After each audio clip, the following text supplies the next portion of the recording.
Hello friends, welcome to அரிசி சமையல். இன்றைக்கி நம்ம கருவாடு குழம்பு வச்சுக்கலாம். இது வந்து கானாங்கத்தை கருவாடு. இப்போ நம்ம சுத்தம் பண்ணிக்கலாம். ஃப்ரெண்ட்ஸ், கருவாடு குழம்புக்கு ஒரு சின்னதாக ஒரு மசாலா அரைச்சிக்கலாம். நான் ஒரு 1/4 ஸ்பூன் ஜீரகம், 1/4 ஸ்பூன் மிளகு, 2 சின்ன தக்காளி, ஒரு பெரிய சைஸ் பாதி வெங்காயம் இதை மட்டும் போட்டு கொஞ்சமாக தேங்காய் ஒரு 2 ஸ்பூன் பெரிய ஸ்பூனால் இதை அரைச்சிட்டு வதக்கிட்டு அரைச்சிக்கலாம். நான் கருவாடு சுத்தம் பண்ணி க்ளீனாக வச்சுருக்கேன். மொச்சை வந்து வேக வச்சு வச்சுருக்கேன். நம்ம குழம்பு கூட்டிக்கலாம்.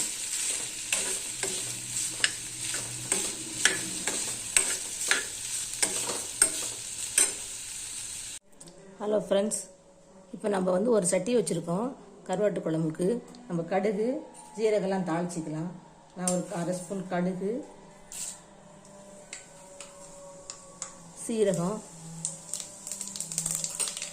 கடுகு பொரியுது. இப்போ வெங்காயம் கருவேப்பிலை போட்டுக்கலாம். நான் பெரிய வெங்காயம் தான் போட்டிருக்கேன். பெரிய வெங்காயம் கொஞ்சம் நிறையா இருக்கிறதால அதையும் காலி பண்ணுவோன்னு. அதை கூட நான் உருளைக்கிழங்கு வச்சுருக்கேன், அதையும் போட்டுக்கிறேன்.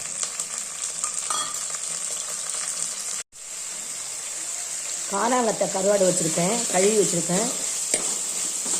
இது வதங்கின உடனே நம்ம மிளகாத்தூள், மஞ்சத்தூள், கரம் மசாலாலாம் போட்டுக்கலாம். இப்போ நம்ம ஒரு 1/2 ஸ்பூன் மஞ்சத்தூள், இப்போ குழம்பு தூள் வச்சுருக்கேன், 3 ஸ்பூன் போட்டுக்கலாம். 1 2 3. உப்பு போட்டுக்கலாம். இப்போ நம்ம ஒரு டம்ளர் தண்ணி ஊற்றிக்கலாம். அதுக்கப்புறம் மசாலா புளி எல்லாம் ஊற்றிக்கிட்டு கடைசியாக கருவாடு போட்டுக்கலாம். ஃப்ரெண்ட்ஸ், நான் கருவாடு சுத்தம் பண்ணி வச்சுருக்கேன். இப்போ நம்ம கருவாடை போட்டுக்கலாம்.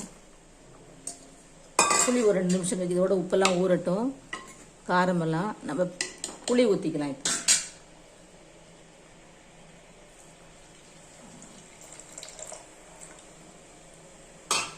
இப்போ நம்ம மூடி வச்சுக்கலாம்.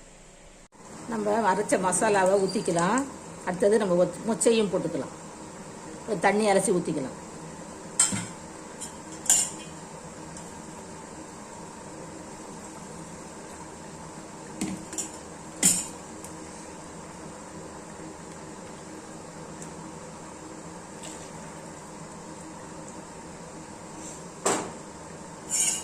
இப்போ மொச்சையும் போட்டுக்கலாம். ஒரு 5 நிமிஷம் கொதிச்சா போதும். மல்லியில தூவி ஆஃப் பண்ணிக்கலாம். நம்மளோட கானாங்கத்தை கருவாடு குழம்பு ரெடி ஆகிடுச்சு. இப்போ நம்ம ஸ்டவ் ஆஃப் பண்ணிக்கலாம். நான் மல்லியில போட்டுட்டேன். நீங்களும் இது மாதிரி செஞ்சு பாருங்கள். கருவாட்டு குழம்பு மழை காலத்தில், இந்த பனி காலத்தில் ரொம்ப டேஸ்ட்டாக இருக்கும். நான் கருவாடு இன்றைக்கி வறுக்கலை, டைம் இல்லை.